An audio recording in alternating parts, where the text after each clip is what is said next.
আমরা আমাদের নবীকে সবচেয়ে বেশি ভালোবাসি, যিনি আখিরি নবী, যাকে বলা হয়েছে ওয়ামা আরসালনাকা ইল্লা রাহমাতাল লিল আলামিন।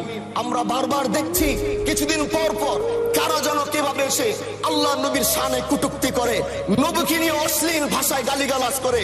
এই দেশের মানুষ নামাজ না পড়লেও যদি কেউ নবীকে কটূক্তি করে তার কলিজা ছিঁড়ে যায়, সে রাজপথে নেমে যায়।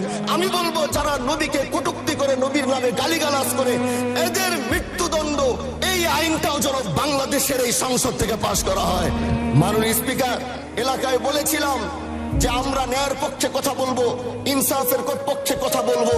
তখন অনেকে হাত ধরে বলেছিল, হামজালা ভাই জাতীয় সংসদে যখন যাবেন একটু বললেন হাদি হত্যার বিচারটা যেন হয়।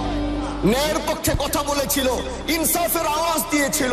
আমাদের মতোই যুবক মাননীয় স্পিকার, তিনি এই যে স্বপ্ন বলেছিল এক সুন্দর বাংলাদেশ করবার, রাস্তার ভিতরে সেই স্বপ্ন থামিয়ে দেওয়া হয়েছে। এই বিচার যদি না হয় তাহলে আমাদের মতো আন্দোলনের নিরাপত্তাও রাস্তায় কেউ দিতে পারবে না মাননীয় স্পিকার। এই জন্য আপনার মাধ্যমে আমি বলতে চাই, হাদি হত্যার বিচার যেন সুনিশ্চিত করা হয়।